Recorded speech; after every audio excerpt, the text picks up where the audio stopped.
Selamat pagi, salam sejahtera untuk kita semua. Hari ini pertemuan keempat untuk topik fisiologi hewan. Ya, yang hadir baru sekitar 47 ya, nggak apa-apa kita mulai saja. Pertemuan 1-2 kita bahas tentang homeostatis. Ya, pertemuan ketiga kita bahas tentang osmoregulasi yang juga merupakan bagian dari homeostatis. Jadi pada prinsipnya fisiologi hewan itu bertujuan untuk menjaga kondisi internal agar tetap dalam keadaan yang seimbang, dalam keadaan optimal, walaupun apa yang terjadi di lingkungan. Ya, apakah lingkungan mau panas, mau dingin, mau kelebihan air, mau kekurangan air, mau apapun, kondisi internal harus dijaga dalam keadaan yang optimal. Tidak terlalu tinggi, tidak terlalu rendah. Jadi sebenarnya kita akan lebih hemat energinya ketika lingkungan kita itu ideal. Ketika suhu lingkungan misalnya di sekitar angka 32. Ketika kita misalnya oksigen itu di level berapa persen? Ada yang tahu berapa persen level oksigen di udara? Berapa? Ketika level oksigen sekitar 20%. Ketika level karbon dioksida sekitar 0,03%. Jadi kita hidupnya akan lebih hemat, lebih nyaman ketika kondisi internal lingkungan, kondisi lingkungan seperti yang tadi. Dan hidup kita akan lebih susah, akan lebih banyak energi yang dibutuhkan ketika kondisi internal jauh dari kondisi tubuh. Sebagai contoh misalnya karbon dioksida, itu kan di lingkungan sekitar 0,03. Kalau kondisi karbon dioksida terlalu tinggi, yang kita kenal dengan nama pemanasan global mungkin ya, karena asap kendaraan, karena pembakaran, karena proses pembusukan, CO2 tinggi, maka kita bernapasnya harus lebih cepat. Kenapa harus lebih cepat? Ya, karena karbon dioksida itu bersifat zat lemas, ya. Kalau tinggi di dalam darah, tinggi di udara kan berarti tinggi nanti dalam darah. Kalau tinggi dalam darah, maka dia akan menghambat penyerapan oksigen. Ya. Jadi ingat ya, bahwa apapun yang dilakukan oleh tubuh prinsipnya adalah untuk menjaga homeostatis, untuk menjaga kondisi keseimbangan. Kalau homeostatis terganggu, maka muncullah yang kita kenal dengan nama kelainan, dengan nama malformasi. Mulai dari yang paling ringan sampai nanti yang paling berat. Ya. Oke, hari ini kita lihat pertemuan 1-2 kita bahas tentang homeostatis, 3 tentang osmoregulasi. Maka hari ini kita lihat bagaimana cara organisasi tubuh mengatur. Jadi kalau di negara kita punya presiden, punya bupati, punya gubernur yang mengatur, yang mengkoordinir, ya sehingga seperti sekarang ya, untuk mencegah penyebaran virus corona maka dilakukan penyekatan antar provinsi. Itulah perintah dari presiden. Apakah presiden yang melakukan penyekatan di antar provinsi? Enggak. Enggak. Yang melakukan siapa? Unit-unit di bawahnya ya, unit-unit terkait. Tetapi mereka tidak akan melakukan penyekatan tanpa adanya perintah dari presiden. Nah, bagaimanakah perintah dari presiden sampai ke misalnya Polsek Padang Ulak Tanding yang melakukan penyekatan di Lubuk Linggau dan Rejang Lebong? Bagaimana prosesnya sampai ke sana dari presiden? Turun ke menteri dulu, terus ke gubernur, wali kota kabupaten, baru ke Kapolsek atau Kapolres mungkin ya? Polda dulu, Pak. Polda dulu, Polres, baru Polsek. Iya, jadi ada proses bertahap ya dari komandan tertinggi sampai nanti ke unit pelaksana di setiap unit itu ada tahapan terstruktur sehingga informasinya tidak miss, tidak salah. Jadi jangan sampai salah informasi ya disuruh menutup perbatasan nanti malah buka perbatasan. Itu kan berarti miss ya. Jadi harus ada urutan terstruktur sehingga informasi yang diterima sama dengan informasi yang disampaikan. Itulah yang akan kita bahas hari ini. Ya, bagaimana kita seluruh tubuh itu dikoordinir oleh satu yang kita sebut sebagai presiden. Ya, ketika presiden memerintahkan tubuh mati. Presiden memerintahkan tubuh untuk aktif, untuk bergerak, berbicara, mengangkat tangan, semuanya diikuti. Tidak pernah perintah itu bertolak belakang. Jadi tidak ada dualisme namanya, hanya satu. Tidak ada perintah yang dua instruktur yang berbeda. Ya, jadi kalau kadang waktu praktikum Anda menemukan ada asisten yang berbeda pendapat, satu mengatakan A, satu mengatakan B, jadi praktikannya bingung ya. Tapi kalau di tubuh tidak, hanya satu komando. Nah, itu yang akan kita bahas hari ini, yaitu bagaimana cara sistem koordinasi. Bagaimana otak mengatur seluruh fungsi tubuh sehingga homeostatis tadi tetap terjaga. Kalau kita berada dalam suasana panas dan sudah menjulur lidahnya, maka otak memerintahkan pingsan. Nah, kenapa pingsan kira-kira?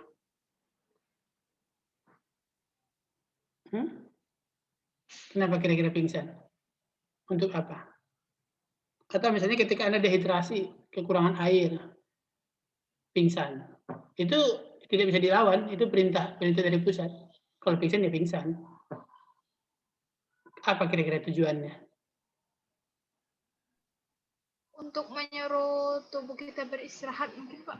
Iya betul, untuk menyuruh tubuh mengurangi energi. Ya, jadi ketika pingsan banyak fungsi tubuh yang dikurangi.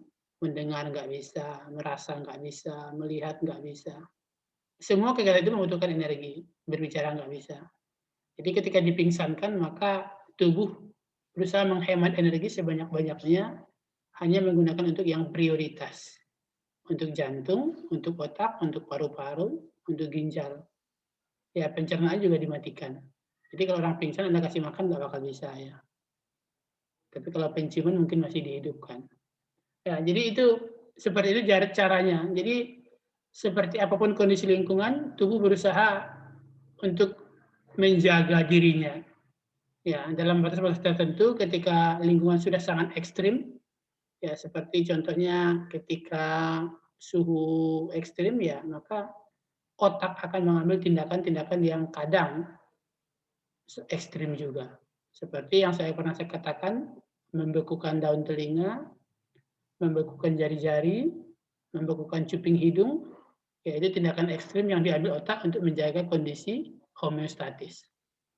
Pilihannya lebih baik mematikan telinga daripada mematikan jantung. Ya.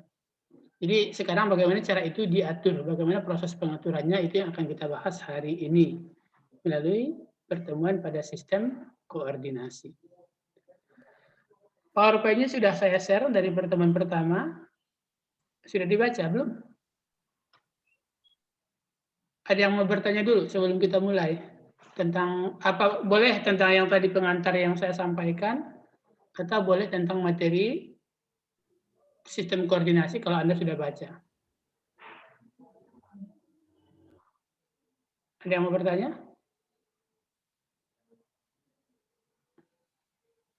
Tidak?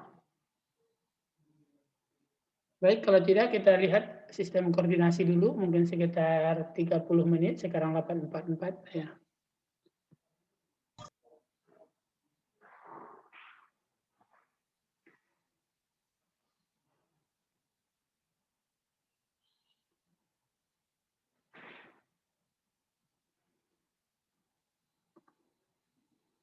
Jadi yang mengatur bagaimana dari otak itu sampai ke tangan, sehingga kita dari ke kaki, sehingga kita bisa pindah dari tempat yang panas, mencari pepohonan untuk berlindung. Itu kan perintah dari otak. Dari otak, kulit mengirim pesan ke otak bahwa panas sudah nggak tahan. Kemudian otak akan mengirim pesan kepada kaki, ayo pindah cari tempat di bawah pohon.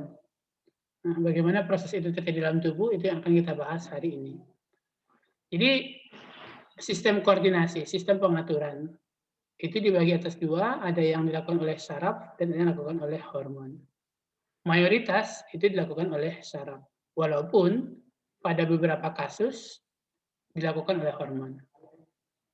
Coba si Olpi, kira-kira kasus apa yang dikontrol oleh hormon, yang bukan oleh saraf? Apa Pak?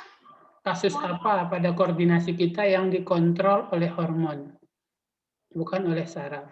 Kalau saya berbicara, ini diatur saraf. Saya mengangkat tangan, itu diatur oleh saraf. Nah, proses apa di tubuh saya, sama juga di tubuh Olpi itu, yang diatur oleh hormon, bukan oleh saraf. Koordinasi apa?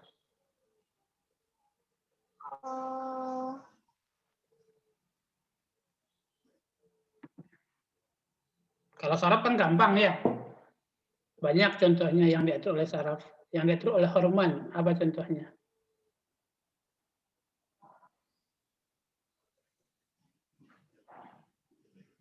Oke, kalau mungkin belum seperti itu kita balik dulu. Apa ciri-ciri koordinasi yang diatur oleh hormon? Kalau sudah baca slide mungkin sudah dapat sedikit gambaran ya. Coba Nurul Asih, apa ciri-cirinya? Ciri-ciri gerakan yang diatur oleh hormon dan ciri-ciri gerakan yang diatur oleh saraf. Nanti baru kita lihat contohnya apa.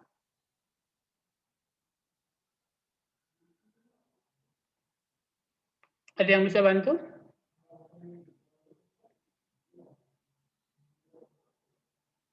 Belum baca slide nih, belum ada yang baca slide.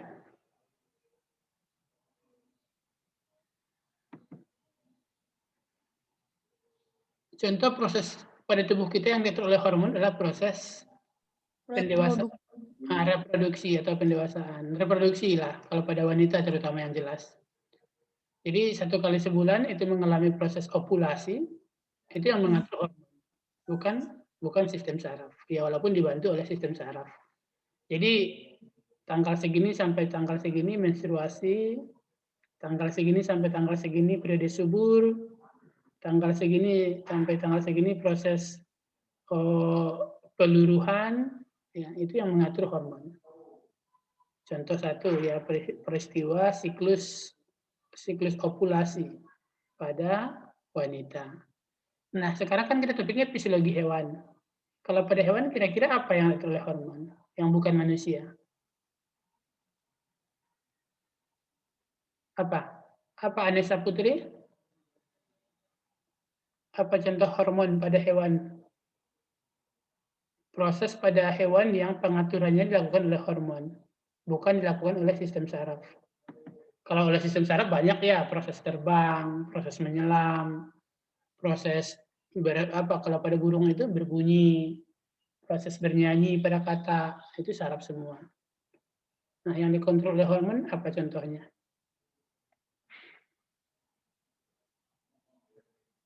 Apa Heru?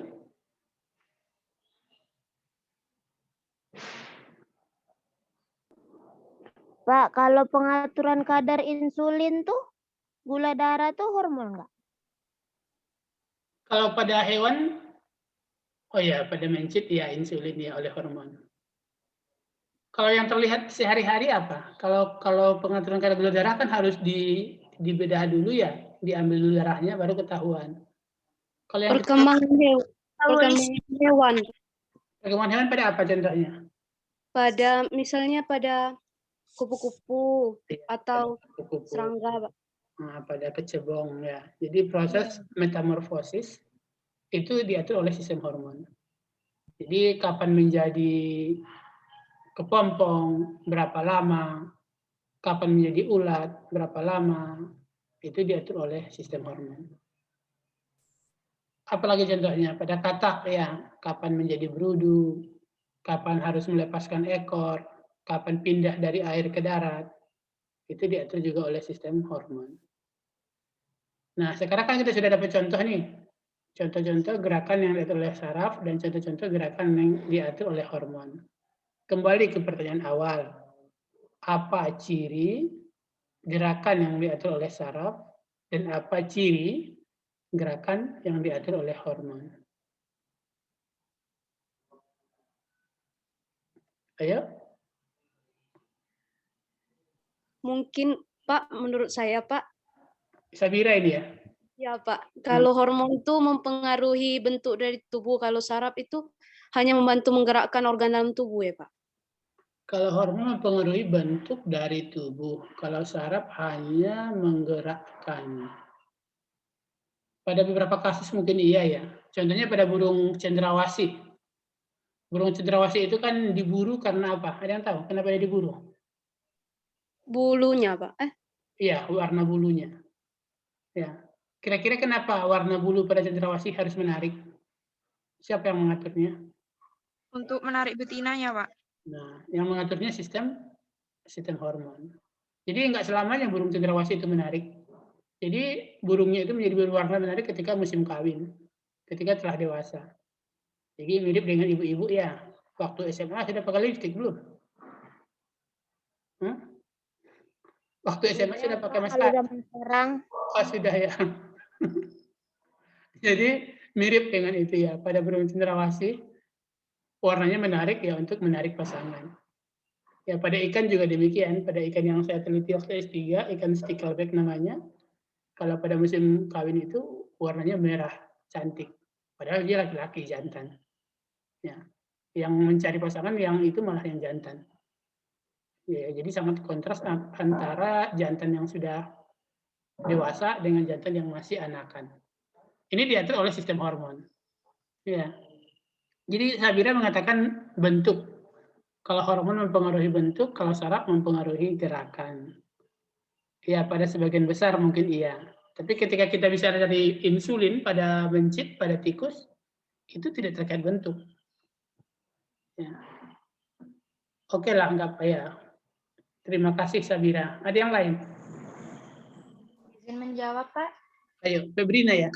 Dwi Julianti. Nah, ayo Dwi. Ini kalau saraf itu, Pak, proses kerjanya itu lebih cepat. Seperti kalau misalnya ada rangsangan kan langsung ke otak. Terus kalau hormon itu prosesnya lebih lambat daripada saraf. Karena masih ada proses-proses selanjutnya. Ya, betul. Sudah baca slide belum? Belum. Oh, belum, ya. Itu yang pertama ya, betul. Bahwa kalau saraf itu prosesnya apa namanya itu? On time ya. Jadi responnya itu kalau di instansi pemerintah mungkin layanan kelas A. Ya, jadi ada rangsangan langsung ada respon. Ada gigitan nyamuk langsung tangan menepuk ya. Sangat cepat. Ada kaki keinjak duri, langsung kaki diangkat, mulut berteriak, ya tangan megang ke lokasi yang terluka, sangat cepat. Kalau beda dengan saraf, hormon itu responnya agak lambat. Jadi kalau insulin ketika kita makan, insulin naik, gula darah naik, ya karena glukosa diserap, maka insulin itu mungkin dilepaskan sekitar setengah sampai 1 jam kemudian, tidak otomatis. Jadi ada periode gula darah tinggi dulu, baru kemudian diturunkan oleh insulin. Sama proses pendewasaan, proses pada ikan stickleback yang saya katakan tadi, mereka itu butuh 3 bulan untuk mengubah warna. Ya, mengubah warna menjadi lebih merah. Ya, pada burung cendrawasih juga, mungkin pada Anda juga tahu ya, proses pubertasnya ya mungkin sampai butuh waktu 2 tahun, 3 tahun. Ya, dari menstruasi pertama yang tidak lancar sampai menstruasinya menjadi teratur. Ya, mungkin perlu waktu 2-3 tahun. Ya, jadi hormon itu prosesnya lambat. Sedangkan kalau saraf itu responnya sangat cepat. Itu yang pertama. Yang kedua apa lagi bedanya?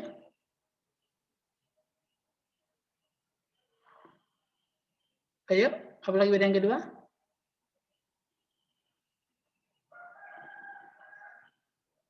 Yang kedua durasi. Durasi kerja itu masa kerja. Kalau hormon itu nggak tahan lama-lama. Ya, bicara mungkin tahan berapa? 2 jam, 3 jam. Ya. Tapi kalau hormon itu kerjanya hitungan bulan. Mengatur sistem ovulasi misalnya satu kali 28 hari. Ya, itu hormonnya bekerja secara terus-menerus. Tadi yang saya contohkan untuk mengatur warna pada cendrawasih, pada ikan, itu sampai hitungan 3 bulan. Ya.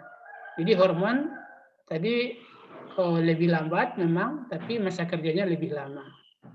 Kalau hormon lebih cepat, kalau saraf lebih cepat, tapi masa kerjanya lebih singkat. Apa lagi bedanya? Baru 2? Loncatan. Apa Pak? Apa? Ayo. Aduh. Siapa ini? Heru. Nah ini Apa loncatan apa? loncatan ion kalau di sistem koordinasi itu langsung ke jaringan. Kalau di hormon melalui cairan atau kelenjar. Oh, bukan melalui cairan ya, melalui darah. Itu alasannya kenapa pada hormon lebih lambat. Jadi kalau ini bukan iklan ya. Jadi mirip misalnya pada jasa titipan. Kalau Shopee mereka punya jaringan sendiri, Shopee Kurir. Nah, ada beberapa e-commerce, toko online yang jasa penghantarannya masih menumpang ke misalnya ke GNT atau misalnya ke pos ya. Jadi seperti itu. Kalau saraf mereka memiliki jaringan sendiri. Ya, jadi dari otak sampai ke sel manapun di tubuh kita itu ada kabelnya. Ya, jadi satu rumah satu kabel WiFi, maka mirip dengan itu bahwa setiap sel pada tubuh organisme itu memiliki satu kabel saraf. Jadi Anda bisa bayangkan kalau Anda pakai kabel apa namanya yang langsung ke laptop itu? Yang tahu? Kabel apa namanya? Yang untuk internet dan ke laptop? Kabel LAN, Pak. LAN. Nah, itulah ya. Kalau saraf itu mirip dengan kabel LAN, satu laptop, satu kabel. Kalau yang sistem hormon itu mirip dengan dia nampang. Jadi ketika ada insulin diproduksi oleh pankreas, maka insulinnya harus diputar ke darah dulu. Darah kan nggak khusus tujuannya. Misalnya kalau yang dituju di ginjal misalnya ya, darah itu mutar dulu. Belum tentu dia ke ginjal. Mutar dulu ke atas, ke kepala, ke tangan, ke ujung kaki. Nanti ketika sampai di ginjal, barulah barang bawaannya sampai di ginjal. Jadi lebih lambat. Ya. Tapi walaupun insulin atau misalnya tiroid lah yang paling spesifik ya. Hormon tiroid bekerjanya di tulang ya. Terutama di tulang. Produksinya di sekitar dada ya atau di sekitar leher. Tiroid itu dada apa leher? Di leher ya. Jadi walaupun mengalir bersama darah, tapi dia hanya akan bekerja pada tulang.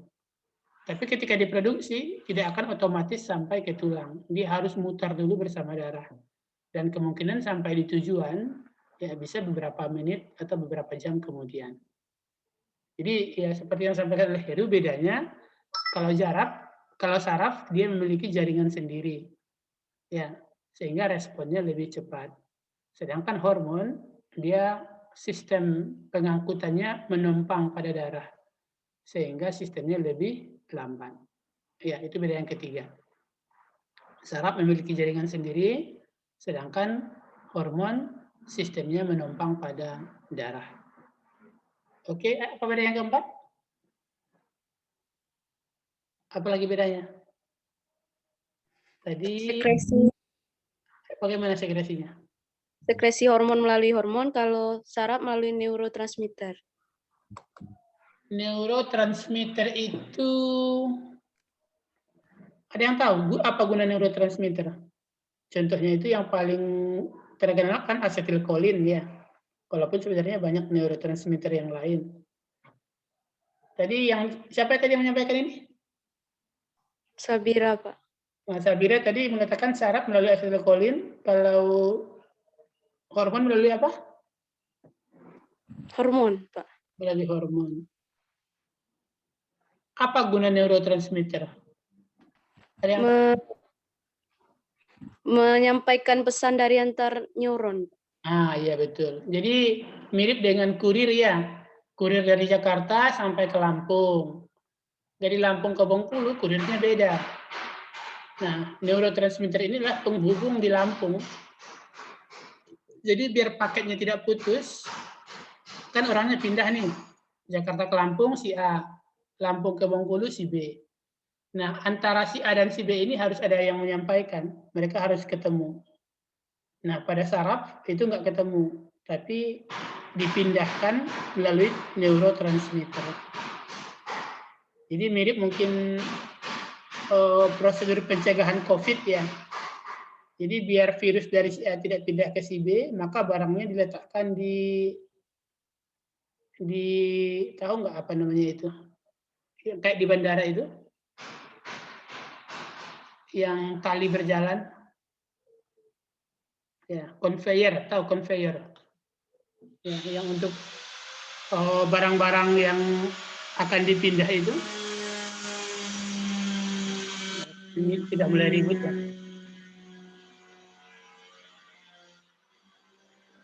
Yang untuk koper itu, Pak? Iya, yang untuk koper. Iya, Pak. Nah, seperti itu. Itulah yang neurotransmitter. Jadi, memindahkan dari satu sel saraf ke sel saraf yang lain.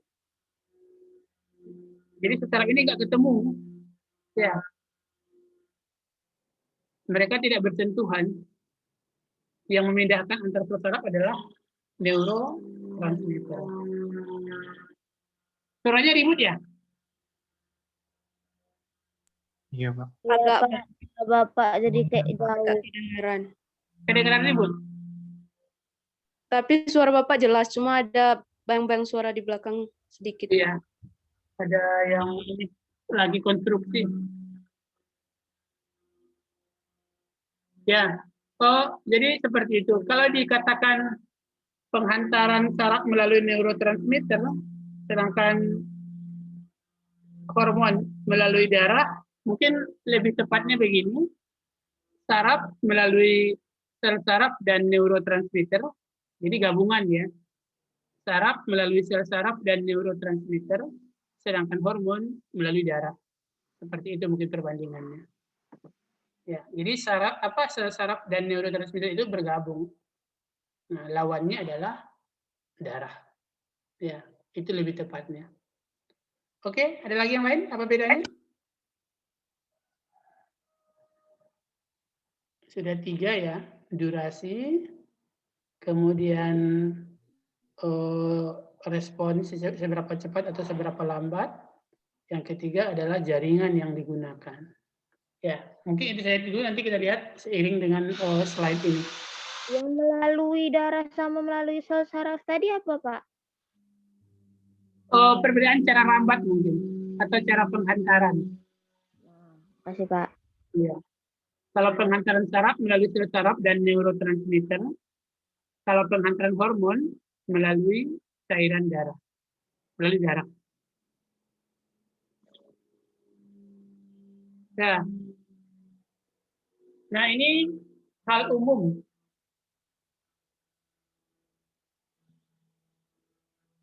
Ya, bagaimana sel-sel pada hewan melakukan komunikasi. Ya. Ada yang langsung pada sel-sel yang bertetangga, ini misalnya, pada sel otak yang bersebelahan, ada yang melalui neurotransmitter, ini yang saya katakan tadi, penghubung antar sel saraf, ya. Kemudian ada yang melalui hormon parakrin, ya, hormon yang tidak melalui darah. Jadi hormonnya bersebelahan. Contohnya di sini adalah prostaglandin. Jadi dihasilkan misalnya di testis, lokasi kerjanya di testis. Tidak perlu melalui pembuluh darah. Yang terakhir ada yang namanya endokrin. Nah, ini yang melalui pembuluh darah. Ya. Yang slide ini tadi mungkin bisa dibandingkan ya antara SMS, antara surat, antara email. Kalau dulu kan sebelum ada HP pakai surat ya. Kemudian ketika ada HP pindah yang lebih hemat SMS. Kemudian ketika harga pulsa turun pakai telepon. Nah, kira-kira seperti itulah perbandingan yang ini. Ya. Yang jarak dekat mungkin bisa pakai lambaian tangan, bisa pakai teriakan. Yang jarak agak jauh bisa pakai surat. Yang lebih jauh lagi pakai telepon. Nah, kira-kira seperti itulah proses yang juga terjadi pada tubuh manusia. Ya.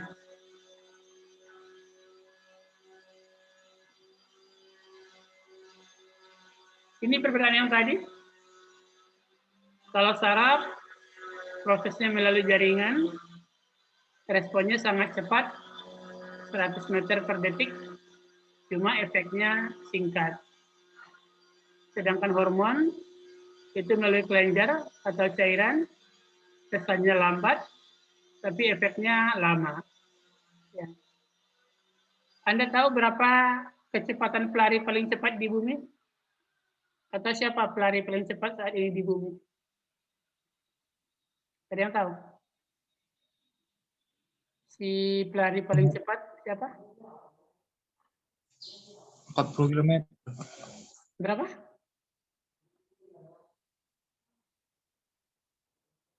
Pelari paling cepat yang mencetak rekor dunia. Siapa? Ya, kecepatannya itu hanya sekitar Ben Johnson kalau saya nggak salah ya, dari Afrika. Kecepatannya itu sekitar 98 meter. Ya, kalau lari cepat 100 meter ya per menit ya, per detik, per menit kayaknya itu. Jadi 98 meter dalam 1 menit. Itu paling cepat. Ya, nah sedangkan ini kecepatan sel saraf itu sekitar 100 meter per detik. Jadi 100 kali lebih cepat dari pelari paling cepat. Jadi wajar ya ketika digigit nyamuk itu refleks nyamuknya masih di situ, tangannya sudah nyampai. Ya, karena saking cepatnya sistem sel saraf. Padahal itu sudah 2 kali jalan loh. Dari pipi ke kepala, ke otak, kemudian dari kepala ke tangan untuk melakukan proses tangkapan. Tapi masih juga dalam waktu hitungan detik sudah sampai. Ini perbedaannya. Kemudian karena kita fisiologi hewan, yang ada banyak sistem saraf pada hewan. Mulai dari kelompok yang paling rendah, dari kelompok Porifera di sini. Ya. Kemudian ada kelompok Echinodermata, cacing pipi. Lihat, seperti yang saya sampaikan tadi bahwa sel saraf itu seperti kabel LAN. Di mana ada sel, maka sel saraf akan sampai di sana. Ya, jadi tubuh kita ini mungkin kalau Anda lihat rumitnya jaringan WiFi, ya lebih rumit lagi sel saraf di tubuh kita. Karena jutaan sel saraf kita, sejutaan sel tubuh kita harus mendapatkan sel saraf. Ya, jadi tubuh kita itu setidaknya mungkin memiliki sekitar 3 benang. Ya, benang pertama adalah benang pembuluh darah, benang yang kedua adalah benang sel saraf, benang yang ketiga itu adalah sistem limfa. Ya, jadi bayangkan satu sel itu akan dihinggapi oleh 3 benang. Jadi sangat rumit sistem listrik ya di tubuh kita. Atau di tubuh makhluk hidup ya, bukan cuma di tubuh kita. Nah, ini contoh yang dikendalikan oleh sistem hormon, tadi yang sudah kita bahas pada proses metamorfosis kupu-kupu. Ya, prosesnya lama, sampai 3 bulanan. Hormonnya dikendalikan oleh hormon ecdysone. Ini proses sama metamorfosis pada katak, ya, juga dikendalikan oleh hormon TRH dan hormon TSH. Ini pada manusia, ya, kita memiliki sistem kelenjar pituitari yang dikenal sebagai master of gland, memproduksi kelenjar yang sangat banyak dengan produk yang sangat beragam. Mulai mengatur dari reproduksi sampai mengatur kepada depresi. Ya. Nah, kita sekarang fokus di fisiologinya, ya, bagaimana impuls merambat di sel saraf dan bagaimana penghantaran impuls di antar sel saraf. Ya, tadi seperti yang saya katakan, bagaimana caranya kurir membawa barang dari Jakarta ke Lampung dan dari Lampung ke Bengkulu, dan bagaimana proses perpindahan barang saat di Lampung. Jadi kurirnya tidak bersentuhan, tapi mereka menggunakan sistem untuk memindahkan barang tersebut. Ya, ini akan kita bahas.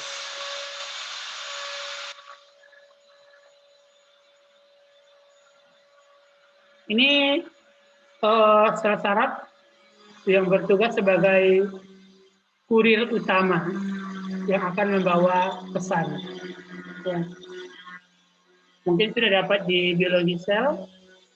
Ini namanya badan sel yang besar ini. Yang ini namanya dendrit, yang seperti serabut kedondong yang banyak. Dan ini yang tangkai kedondong yang kita sebut sebagai neurit atau akson. Ya. Jadi kalau akson itu satu panjang, sedangkan dendrit itu banyak, ya, tapi pendek. Di tengah-tengahnya ada badan sel. Perangsangan akan merambat dari sini, dari dendrit, masuk ke badan sel, dari badan sel baru ke akson. Di akson di sini kemana perginya lagi? Kemana sambungannya? Ke sinapsis. Ke sinapsis. Berarti ketemu yang kurir tadi ya. Jadi ini dari Jakarta sampai Lampung. Nah, dari Lampung ke Bengkulu yang ini lagi melanjutkan. Ya, jadi sel saraf kita itu sambung menyambung. Tidak ada sel saraf yang langsung dari kepala sampai ke ujung kaki. Atau dari kepala sampai ke ujung tangan, tidak ada. Harus ada titik persambungan. Atau titik stasiun. Yang pada sel saraf kita kenal dengan nama sinapsis. Ya, sinapsis itu yang ini. Yang kotak kecil ini.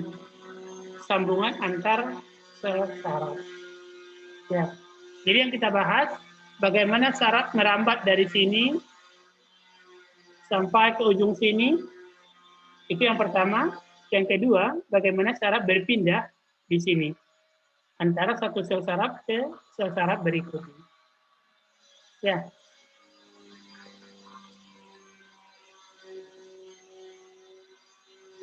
Sebentar, sekarang 9.12.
Ada pertanyaan dulu sampai di sini? Belum ada, Pak. Oke, kita lanjut. Ini saya lupa men-setnya ini. Tidak ada admit. Ini tiap bentar nih keluar masuk. Jadi saya harus admit juga tiap sebentar.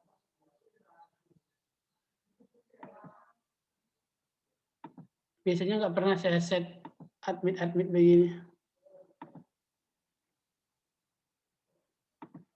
Ini contohnya seberapa banyak jumlah sel saraf. Ini baru pada otak ya, belum yang di tubuh. Jadi pada otak, pada gajah, jumlah sel sarafnya itu sekitar 251 billion. Billion itu apa bahasa kitanya? Juta, Pak. Miliar. Miliar. Baru juta. Jadi kalau pada manusia di otak saja, itu ada 86 miliar sel otak. Nah, itu yang di otak belum di tubuh.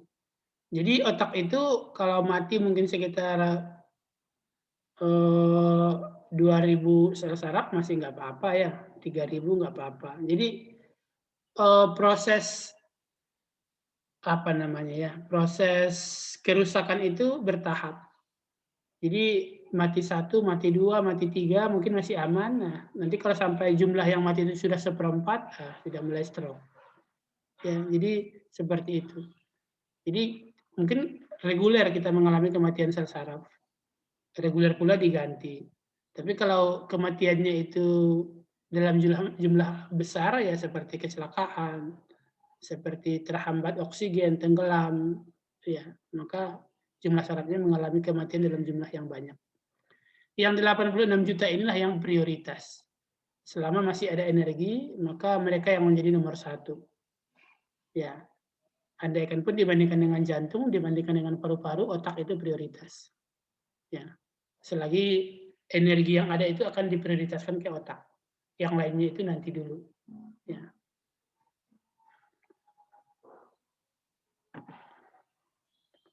Kemudian, ayo. Izin bertanya, Pak. Ya.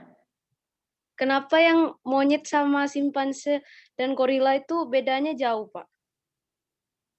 Sarafnya, Pak. Monyet, gorila, simpanse.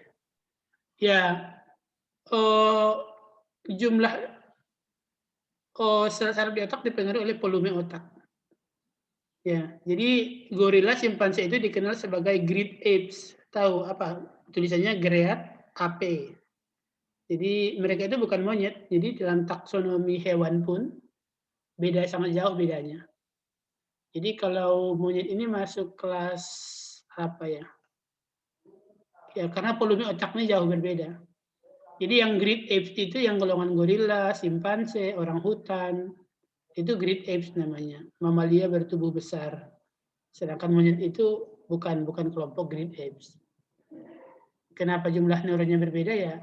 Volume otaknya berbeda. Ya. Ukuran tengkorak kepalanya berbeda. Kita lanjut. Ini beberapa info tambahan, mungkin dibaca saja. Neuron paling panjang itu sampai 10-30 meter. Pada siapa kira-kira ini? Nggak mungkin pada manusia kan ya? Kita panjangnya hanya 2 meter ya. Ini ada sel saraf yang panjangnya sampai 30 meter. Pada siapa kira-kira ini?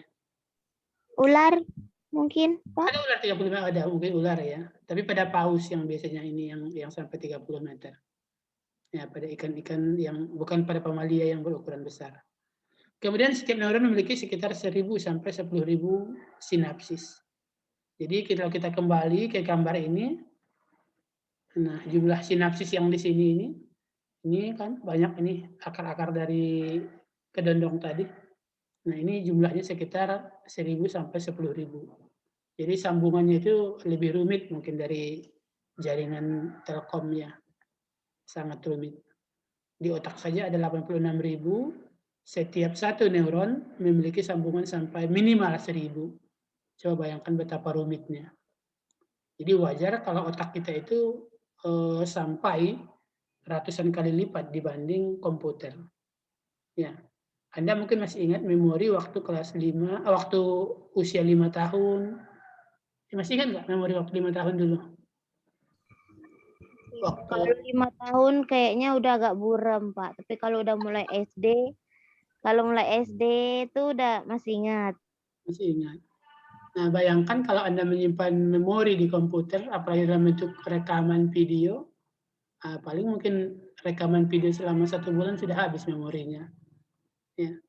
Tapi kalau di otak, rekaman dari waktu masa kecil, sekarang umur saya berapa? Siapa yang paling tua di sini? Masih ingat nggak proses yang terjadi 15 atau 20 tahun, 15 tahun lalu? Ya. Saya kelas 5 SD pernah jatuh. Ya, kepala saya ke batu. Ya, sekarang kan masih ada bekasnya, itu masih saya ingat. Ya, lari-lari waktu kelas 5 SD. Kemudian main api waktu kelas berapa ya? Kelas 4 kayaknya. Dan main api membakar plastik, kena kaki. Nah, sampai sekarang masih ada bekasnya. Ya, jadi masih ingat hal-hal yang apalagi mungkin kalau kenangan-kenangan yang masih dalam hitungan 10 tahun belakangan ya. Jadi jumlah sel yang sangat banyak itu memungkinkan untuk menyimpan memori yang sangat luas. Puluhan ya sampai ratusan kali dibanding komputer paling canggih sekalipun. Jadi ada sebuah penelitian bahwa orang Indonesia itu baru menggunakan sekitar 10% dari kemampuan otaknya. Ya. Jadi yang merasa stres, yang merasa sudah tidak mampu lagi memikirkan, tidak mampu lagi menganalisis. Nah, menurut penelitian orang Indonesia itu baru memaksimalkan 10% dari otaknya. Sedangkan orang Tapi kalau Einstein tuh Pak katanya cuma 8% Pak. Einstein. apanya? Kapasitas otak yang dipakainya tuh waktu dari penelitian otaknya tuh katanya cuma 8% kapasitas otaknya yang dipakai tuh. Dari mana hasil? Dari mana itu sumber penelitiannya? Memang berapa persen? Udah lama itu Pak. Makanya kalau misalnya orang ngomong tuh kan Einstein aja cuma 8%, apalagi kita manusia biasa mungkin cuma 0,1% dipakai gitu. Tapi saya pernah baca penelitian, kalau orang Jepang itu mampu memaksimalkan kemampuan otaknya itu sampai 80%. Itu rata-rata ya, bukan orang per orang dihitung. Tapi dirata-ratakan dalam satu negara. Sedangkan orang Indonesia itu kemampuan otaknya itu baru dipakai 10%. Jadi ketika sudah mentok di 10% itu menyerah. Sudah menganggap saya sudah berpikirnya sudah banyak. Ya, padahal dibandingkan dengan yang biasa menggunakan otaknya masih kecil sebenarnya. Dan otak ini dia juga mirip dengan tubuh ya. Tangan yang sering dipakai akan mengalami ukuran yang lebih besar.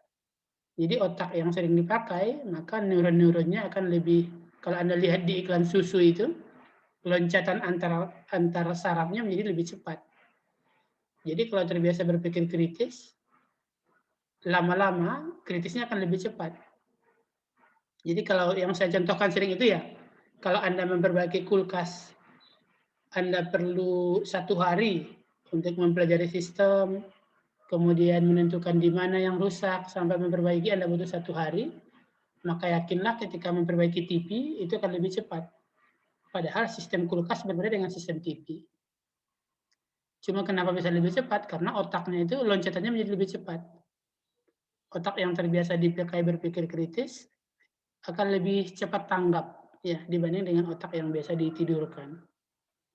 Jadi semakin sering dipakai, semakin banyak volume neuronnya dan semakin cepat proses perpindahan antar neuronnya. Ya. Begitu menurut teorinya. Ya. Dan yang paling menarik di bawah ini ada ini bahwa anak-anak yang di bawah 5 tahun yang mempelajari lebih dari 1 bahasa, neuronnya akan lebih banyak. Ya, jadi di bawah 5 tahun itu kita banyak menyimpan memori. Kita paham bahwa makan itu adalah proses memasukkan makanan ke mulut karena diajari oleh ibu kita. Dan di bawah 5 tahun kita sudah paham bahwa makan itu adalah proses masukkan makanan ke mulut. Bahwa pipis itu adalah membuang urin. Bahwa tidur itu ya, jadi kita paham bahasa itu di bawah 5 tahun. Dan seperti yang saya katakan tadi, semakin banyak beban yang diberikan ke otak, maka neuronnya akan menjadi lebih banyak. Jadi kalau satu anak katanya diajari lebih banyak hal di bawah 5 tahun, maka kemampuan otaknya juga akan lebih cepat ketika nanti dia dewasa. Ya. Jadi tidak mengherankan ya kalau ada anak yang usia 7 tahun itu sudah bisa hafal Al-Quran misalnya ya. Ya karena kalau ketika diberikan dari kecil, volume otaknya sudah membesar, neuronnya menjadi lebih banyak. Dan kemungkinan ya ketika di dewasanya juga otaknya, volume memorinya akan lebih banyak. Ini beberapa informasi tambahan. Ya, sel yang paling terspesialisasi pada hewan, responnya sangat cepat, paling panjang pada paus biru sampai 30 meter. Pak, akson jerapah tuh berarti satu apa namanya, satu kayak kapsul tuh 5 meter panjangnya. Iya, panjang leher jerapah berapa meter? Tahu panjang sih. Wow, Ya, panjang leher jerapah sampai 3 meter ya. Masya Allah. Jadi satu akson ini ya mungkin tidak dari kepala sampai ke ujung kaki ya, pasti harus menyambung. Tapi akson utamanya ada yang panjangnya sampai 5 meter. Nah, pada manusia ada yang sampai 2 meter aksonnya. Ini jenisnya sudah dapat mungkin waktu SMA, ada sensorik, ada motorik, dan ada konektor. Jadi seperti yang saya katakan ketika memukul nyamuk tadi, dari pipi ke otak, yang membawa neuron mana? Neuron mana yang membawa? Ketika Anda merasa gigitan nyamuk, berarti kan ada proses penghantaran impuls dari pipi ke otak, itu sensorik. Ya, sensor itu di pintu masuk. Jadi kalau Anda menonton bioskop, sensor tiket itu di pintu masuk. Ya, jadi sensorik itu adalah dari luar ke dalam. Ya. Selawannya adalah motorik yang membawa respon dari otak ke tangan, sehingga tangan bisa bergerak menampar pipi. Ya, pipi yang ditampar juga pipi sendiri ya, bukan pipi orang lain. Ya, karena otak kita tidak menjangkau otak orang lain ya. Jadi sensorik dari penerima rangsang ke pusat koordinasi, motorik dari pusat koordinasi ke pelaksana rangsang. Satu lagi, interneuron ini siapa? Siapa interneuron? Interneuron itu yang otak, yang mengolah informasi. Ya, jadi dari pipi sampai ke otak, di otak diterjemahkan, setelah diterjemahkan diberikan perintah, itu konektor atau interneuron. Kemudian perintah tadi dibawa dari otak ke tangan, itu melalui motorik. Ya, jadi dibagi 3. Ini gambar ini contohnya pada STB, sistem saraf tulang belakang. Ya. Jadi dari kaki ke sistem saraf tulang belakang, nanti dari tulang belakang kembali ke kaki. Misalnya kaki menginjak duri, maka kaki nanti refleks, itu akan diangkat. Tidak melalui otak ya, jadi cukup sampai ke tulang belakang. Jadi interneuron ini bisa di otak, bisa juga di sistem saraf tulang belakang. Gambar ini sepertinya gambar gerakan refleks. Ya. Jadi prosesnya itu tidak sampai ke otak. Contoh paling umum ya ketika Anda menginjak duri atau menginjak api, nah itu gerak refleks. Jadi film Tom and Jerry itu bohongan ya. Pernah lihat film Tom and Jerry? Kalau film Tom and Jerry kan ekornya terbakar, dia lihat dulu ekornya, dipegang dulu, baru dia menjerit ya. Baru dia lari. Itu bukan hal yang sebenarnya ya. Gerak refleks itu satu gerakan pada yang kena. Ya, tidak sempat dia melihat, direkam dulu, baru kemudian ini nggak bisa ya.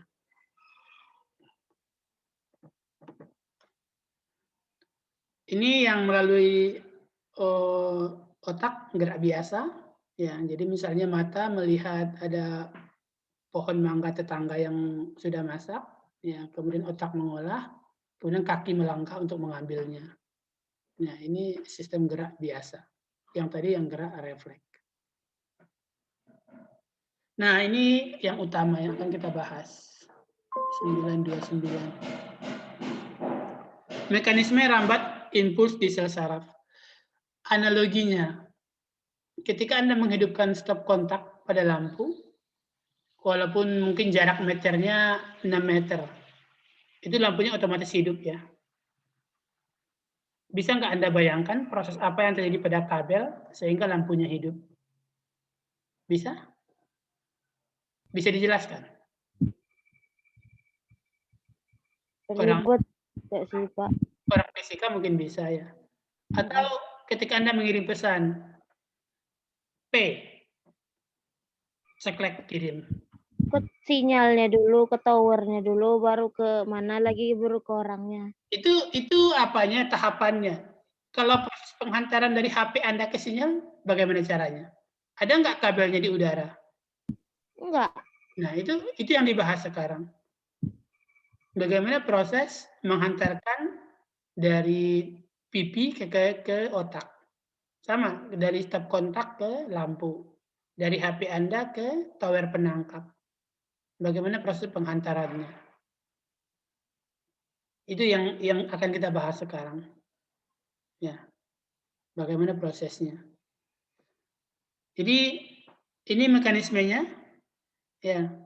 Jadi sel saraf ini mirip seperti lomba lari antara kijang dan siput ya. Jadi siputnya banyak. Sel saraf ini juga banyak. Jadi mereka itu tidak lari, jadi sel saraf itu nggak pindah-pindah. Sel saraf di tangan itu nggak lari-lari kemana-mana dia. Dia hanya di situ, ketika ada sel saraf dia lewatkan, dia diam lagi di situ. Mirip dengan siput yang lomba lari itu ya. Nah sekarang yang kita bahas bagaimana respon tersebut mengalir pada satu sel saraf. Kenapa hanya pada satu sel saraf yang kita bahas? Karena prinsipnya sama. Penghantaran impuls pada satu sel saraf sama dengan penghantaran impuls pada sel saraf yang lain.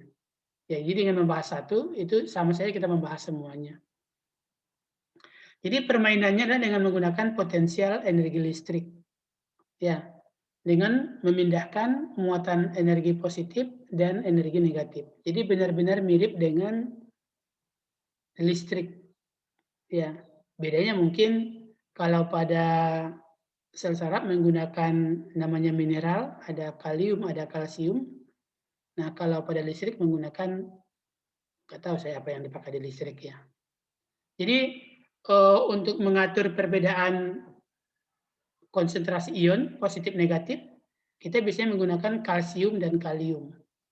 Jadi ketika penghantaran saraf, penghantaran proses ya, yang banyak digunakan energi itu untuk memompa ion kalium dan kalsium. Dan itu juga kalau kita kekurangan ion kalium dan kalsium menjadi daya pikirnya lebih lambat, ya, menjadi loading lama. Ya. Jadi seperti ini. Jadi mirip dengan ya listrik dengan getaran, potensial listrik mengalir di sepanjang sel saraf. Jadi rangsang tersebut berpindah dengan mengubah perbedaan potensial listrik. Bagaimana cara mengubah potensial listrik? Nah, kira-kira seperti ini. Ya. Dengan cara memainkan ion K+ dan ion Na+. Jadi satu siklus penghantaran sel saraf seperti ini. Ya, jadi ada saat istirahat, kemudian saat siap-siap menghantarkan rangsang, kembali ke model istirahat. Jadi prosesnya itu hanya sekitar 2 milisecond. Ya. Jadi tidak sampai 1 detik pada satu sel saraf. Setelah rangsangan lewat, dia kembali istirahat. Jadi prosesnya itu hiperpolarisasi, kemudian depolarisasi. Sudah, selesai. Apa itu hiperpolarisasi? Membuka pintu, kemudian ion kalium keluar, tekanan listrik menjadi naik. Seterusnya, langkah kedua adalah depolarisasi dengan cara membuka pintu natrium masuk sehingga tekanan listrik menurun. Ya, jadi memainkan perbedaan potensial listrik dengan mengeluar masukkan ion kalium dan ion natrium.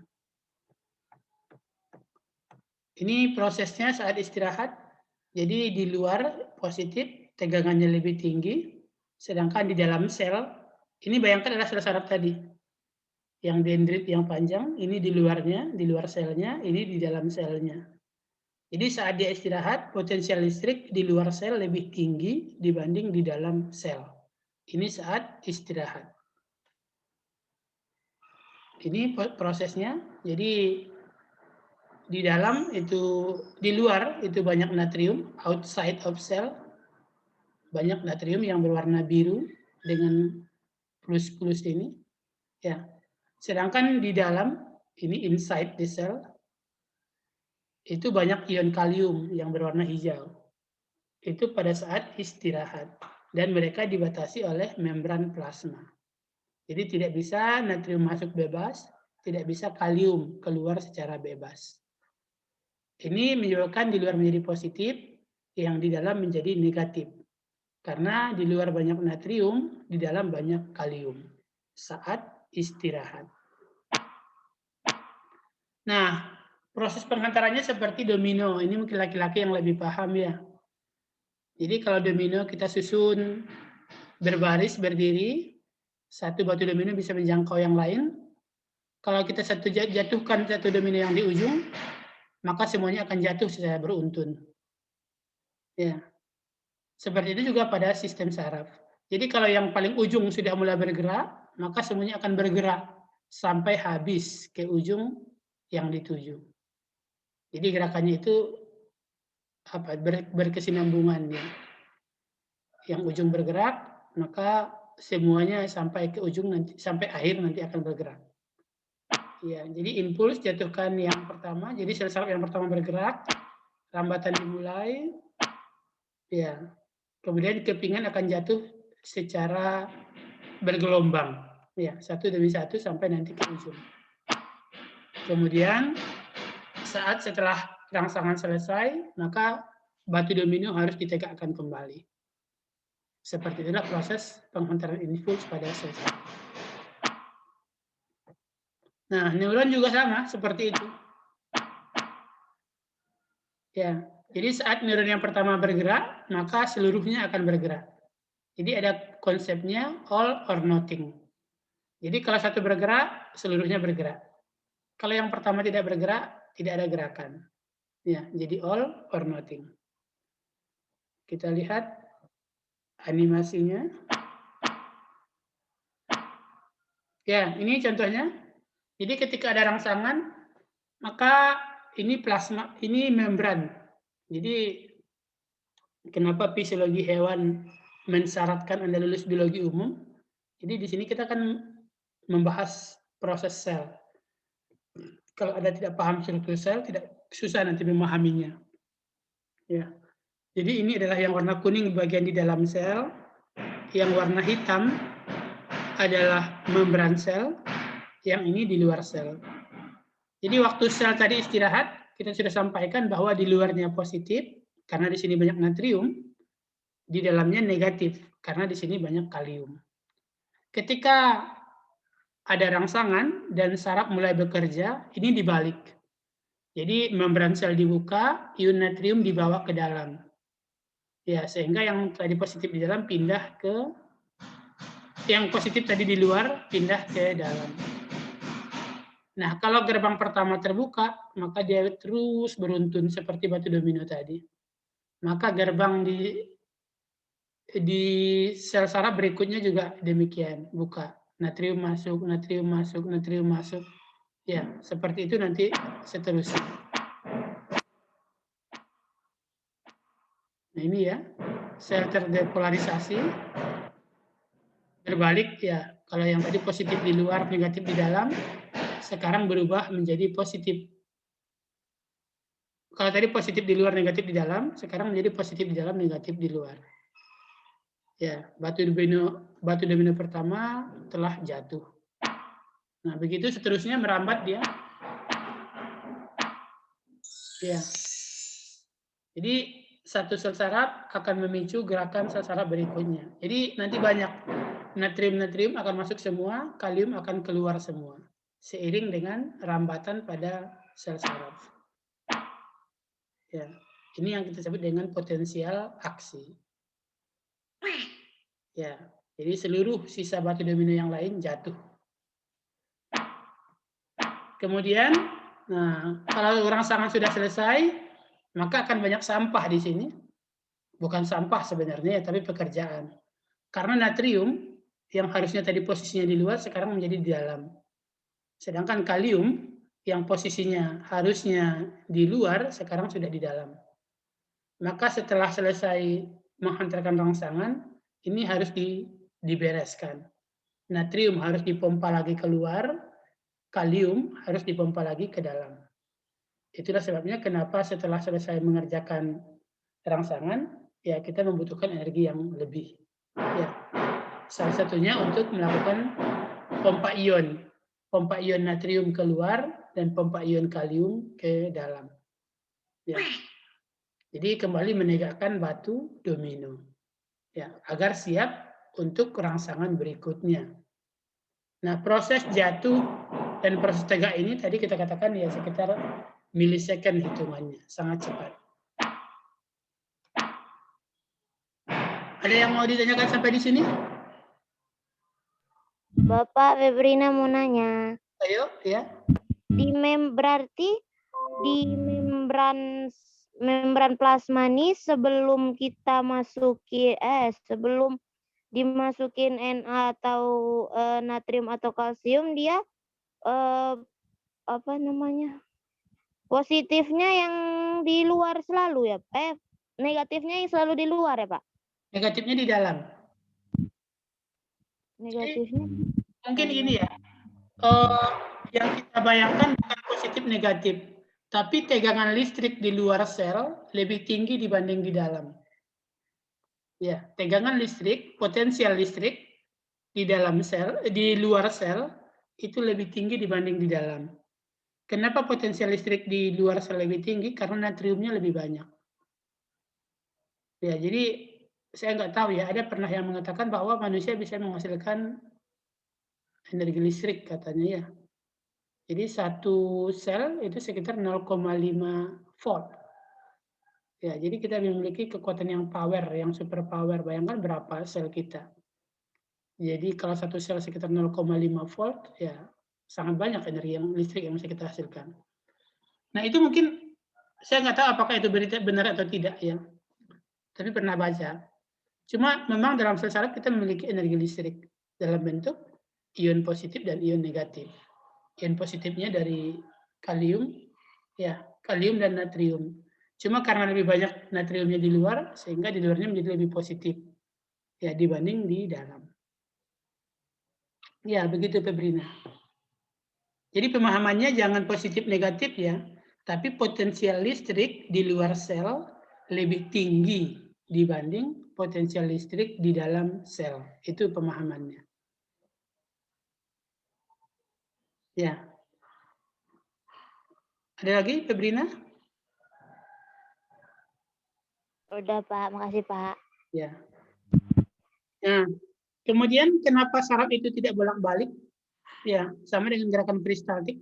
Kenapa selalu menuju ke arah anus, tidak pernah kembali ke arah mulut? Jadi, ketika Na-nya sudah masuk, ya maka diiringi dengan kalium kembali dipompa. Jadi kita katakan tadi secepat kilat ya. Rangsangan lewat, mereka langsung siap lagi. Jadi nggak pakai leha-leha. Ya, jadi ketika natrium masuk dan sudah selesai, maka sel langsung bekerja kembali memindahkan kaliumnya, memindahkan kembali natriumnya keluar. Jadi yang 3 buah ini natriumnya sudah kembali keluar, kaliumnya sudah kembali ke dalam. Padahal rangsangannya masih di sini. Nah, proses mengembalikan kembali natrium keluar itu mencegah rangsangan tidak kembali ke arah belakang. Ya, jadi mekanisme untuk mencegah gelombang salah arah adalah gerbang kalium langsung ditutup di belakangnya. Jadi mirip dengan cerita siapa? Panglima perang itu. Pernah dengar cerita itu? Panglima perang itu untuk memotivasi anak buahnya ketika sampai di tempat tujuan peperangan, dia bakar seluruh kapal mereka. Jadi mereka berlayar menuju tempat yang akan berperang. Ketika sampai di sana, sebelum berperang, semua kapalnya dibakar. Kenapa dibakar? Biar bisa pulang. Ya, biar kita pikiran untuk pulang. Jadi tidak ada cerita akan kembali, pilihannya hanya menang atau mati gitu ya. Nah seperti itu. Jadi dia men-set kalium kembali keluar agar gelombangnya tidak berjalan ke belakang, hanya ke arah depan. Kalau pada panglima perang tadi kan membakar kapalnya. Nah, kalau di sini adalah mengeluarkan kembali ion kalium. Sehingga rangsangan hanya bergerak ke satu arah. Oke, kita lanjut. Ya, ini akan terus ya sehingga gerakan hanya berjalan ke satu arah. Nah, otak itulah yang menjentik caping domino pertama. Jadi otak yang memerintahkan, kamu hantarkan rangsangan ini ke kaki. Nah, itu otak yang menjentik. Yang itu akan menjentik ya, menjatuhkan batu domino pertama. Yang lainnya itu hanya mengikuti. In the blink of eye, ya, dalam satu kedip. Dalam satu kedipan mata saja.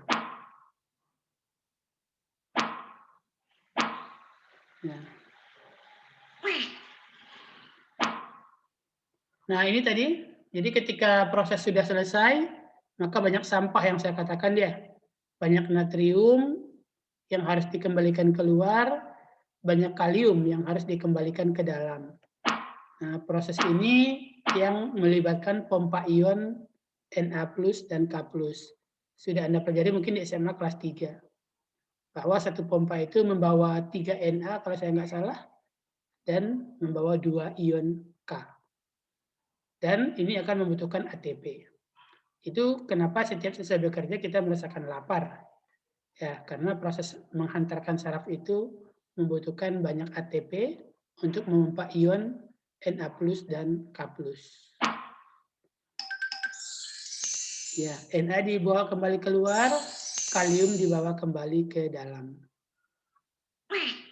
Ya. Ini pompa ion Na+ dan K+ yang sudah pernah Anda bahas di SMA ya. Satu kali mompa, Na dibuang 3, kalium dibawa 2. Di sepanjang membran. Sehingga merasakan lapar ya. Feed me some sugar quick. Dan kemudian ya neuron kembali ke posisi awal. Siap untuk perintah selanjutnya.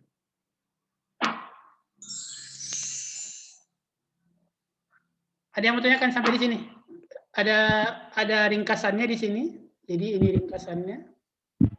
Ya, proses yang... Jadi rambat impuls tadi kenapa satu arah tadi, Pak? Muter-muter lah. Kenapa satu arah? Karena saat impuls sudah lewat, kalium akan otomatis dipompa keluar. Nah, proses pemompaan kalium itu menghambat rangsangan berbalik arah. Ya, itu mungkin kata singkatnya. Jadi ketika rangsangan sudah lewat, maka kalium dipompa keluar. Proses pemompaan kalium keluar itu menghambat rangsangan berbalik arah. Ya, begitu Febrina. Bisa dimengerti kira-kira?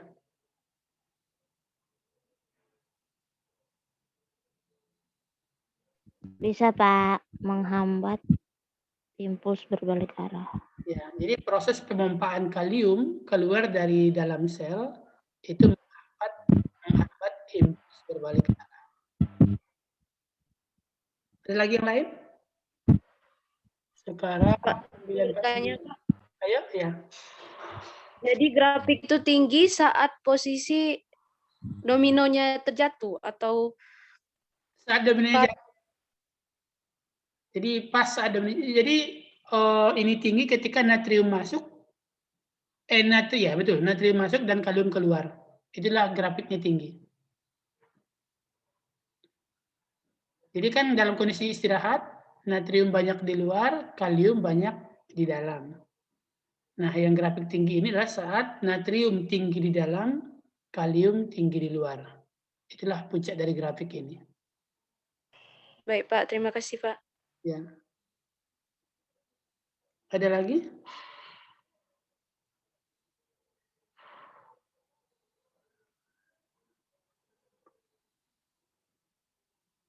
Ya, ini ringkasannya juga. Kenapa prosesnya cepat? Ya, karena ini yang ditemukan oleh si Swan ya, Swan yang ahli zoologi dari Jerman, bahwa dia mengatakan efek melompat lebih cepat dari berjalan. Jadi proses penghantaran impuls di sepanjang akson itu bukan merambat menurutnya, tapi meloncat. Ya, meloncat dari satu sel swan ke sel swan berikutnya. Ya, sehingga impuls bergerak lebih cepat.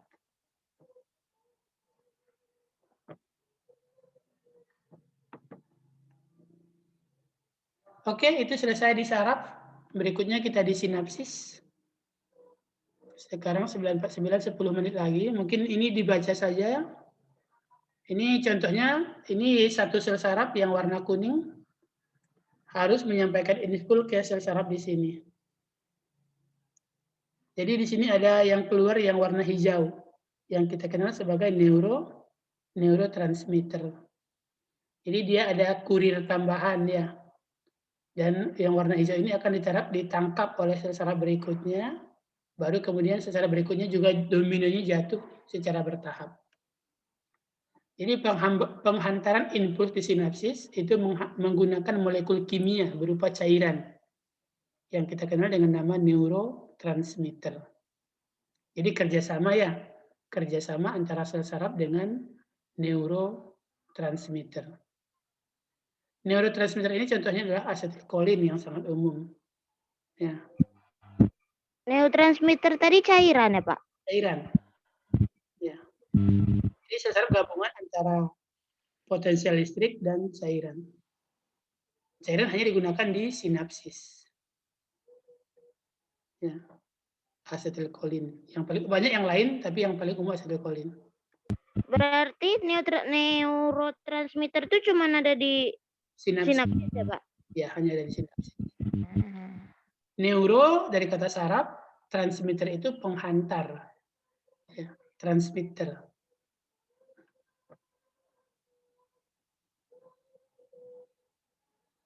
Ini prosesnya. Jadi neurotransmitter itu dimuntahkan, ya, dikeluarkan dari sini. Yang berwarna hijau-hijau ini. Ini banyak neurotransmitter di sini. Contohnya ada asetilkolin, ada dopamin, ada epinefrin, ada neurofinefrin, ada serotonin. Ini biasanya digunakan untuk antidepresi. Jadi kalau depresi kan sarafnya bergerak lebih cepat. Ya, jadi agar sarafnya agak lambat sedikit, pikirannya menjadi tidak banyak, tidak stres, maka dikasih obat-obatan untuk mencegah asetilkolinnya jangan keluar. Kalau asetilkolinnya jangan keluar, apa yang terjadi? Apa yang terjadi kira-kira? Kalau asetilkolinnya nggak sampai ya. Ya, jadi ketika ada banyak pikiran di kepala Anda, dikasih obat penenang seperti dopamin, ya jadi hal-hal yang ada di kepalanya itu tidak sampai ke organ. Ya, tidak sampai ke jantung, tidak sampai, jadi jantungnya tidak berdetak lebih kencang, tidak sampai ke, ya ke seluruh kalau kita stres kan yang paling kerja itu jantung sama adrenalin. Ya, jadi dikasih dopamin agar kerja jantung dan adrenalinnya menjadi lebih turun. Fungsinya yang dengan menghambat pengeluaran neurotransmitter.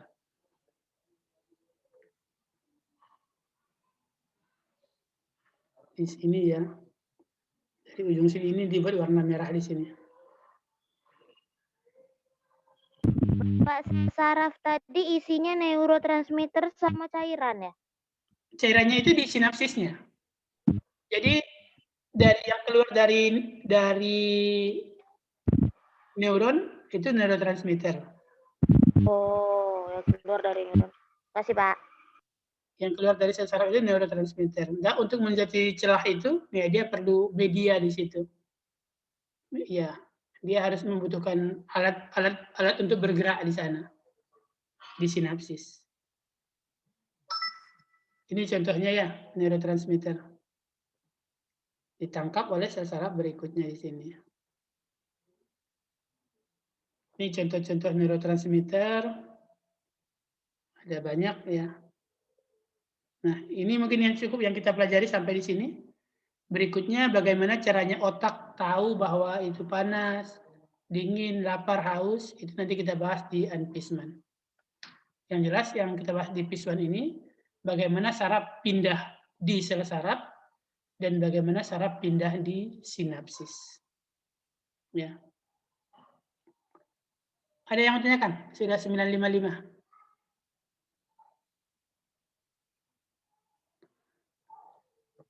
Sebenarnya saya dalam kuliah ini inginnya Anda termotivasi. Jadi saya banyak cerita di awal tentang hal umum, ya mungkin hampir seimbang dengan cerita tentang bagaimana respon merambat di sel saraf dan sinapsis. Sebenarnya kalau Anda belajar sendiri bisa Anda belajar ini. Ya, di googling, dibaca buku, yakin saya lebih paham Anda daripada mendengarkan yang saya sampaikan. Nah, itu kenapa saya banyak memberikan persepsi di awal, ya karena seharusnya pada tingkatan mahasiswa seperti ini Anda belajar mandiri. Jadi ketika kita kuliah ya lebih ke pengembangan hal-hal yang Anda kurang paham. Ya pengalaman saya begitu. Jadi ketika saya tamat 2004, kemudian langsung ngajar di SMA, tamat April 1 Mei saya ngajar. Itu hal-hal yang saya pelajari di kuliah nggak ingat sama sekali waktu ngajar itu. Sangat kecil yang ingat, mungkin 5% sampai 10%. Tapi ketika ngajar harus baca buku, ya di situ baru ingat. Itu yang ingat sampai sekarang. Yang lebih banyak ingat yang itu, yang belajar mandirinya. Saya ngajar di SMA, ngajar di bimbingan belajar, harus banyak baca buku. 2004, 2005 sampai 2006, 2 tahun di SMA dan di bimbingan belajar. Sebagian besar yang saya ingat sampai sekarang itu yang saya dalam 2 tahun itu. Dari 2004 sampai 2006. Padahal saya S1 itu dari 98 sampai 2004, 6 tahun. Tapi selama 6 tahun itu rasanya informasi yang diajarkan itu nggak banyak yang tinggal. Lebih banyak yang tinggal itu yang dipelajari sendiri. Ya. Jadi lebih baik, saya nggak tahu berapa nanti yang akan Anda ingat yang saya sampaikan ini. Tapi kalau Anda ulang di rumah, Anda baca sendiri, yakin saya itu akan lebih lama tahannya. Ya. Baik, mungkin seperti itu pagi ini, sudah 9.57, kalau ada yang mau berkegiatan jam 10. Terima kasih, kita akhiri. Selamat pagi. Assalamualaikum warahmatullahi wabarakatuh. Terima kasih, Pak. Terima kasih, Pak. Terima kasih, Pak. Saya akhiri ya. Susah. Ya, Pak.